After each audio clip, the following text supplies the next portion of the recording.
Faktor fisik yang berpengaruh dalam aplikasi pestisida.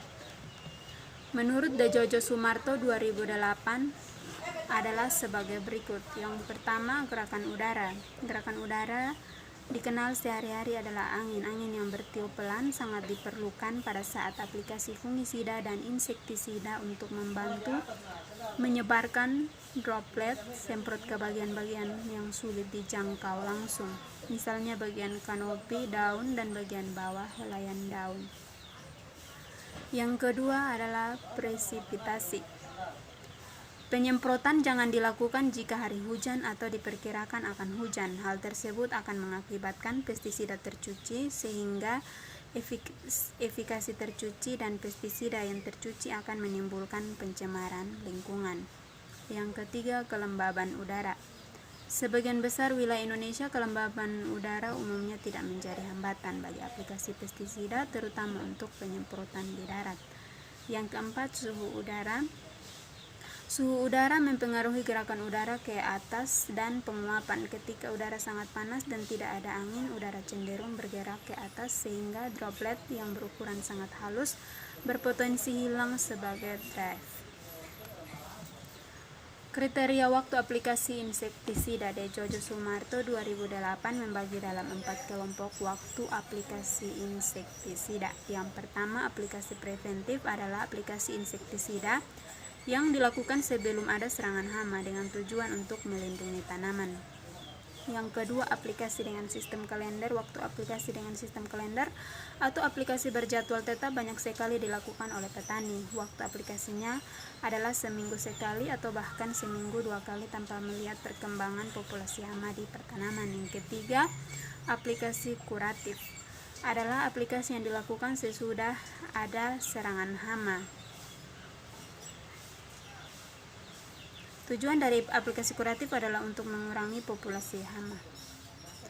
Yang berikut, aplikasi berdasarkan ambang pengendali atau ambang ekonomi. Penentuan waktu aplikasi berdasarkan ambang ekonomi merupakan salah satu variasi dari aplikasi insektisida secara kuratif.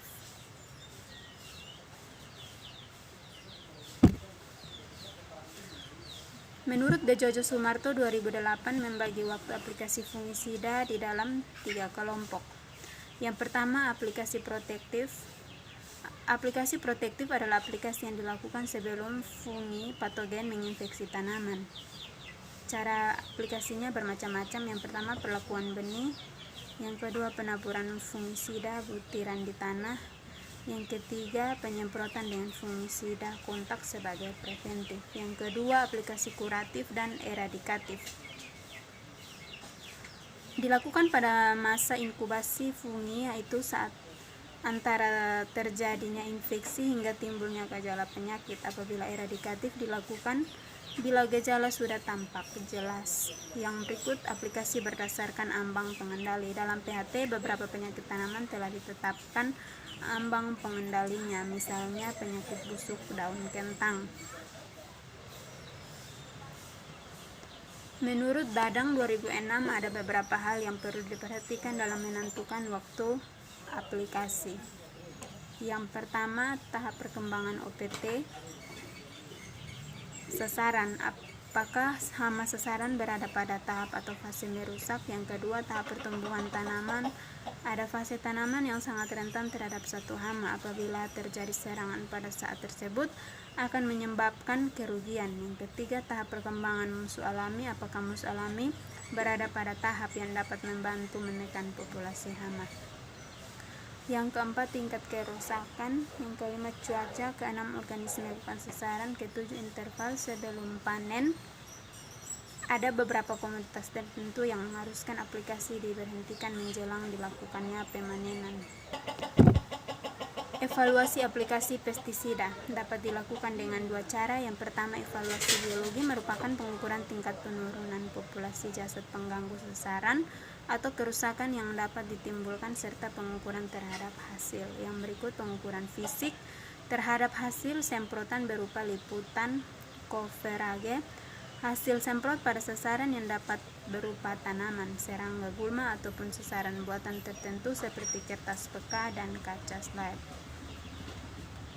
Yang berikut, menurut Dadang 2006, ada beberapa parameter lain yang digunakan untuk mengevaluasi keberhasilan aplikasi pestisida. Di antaranya yang pertama, serangan OPT menurun.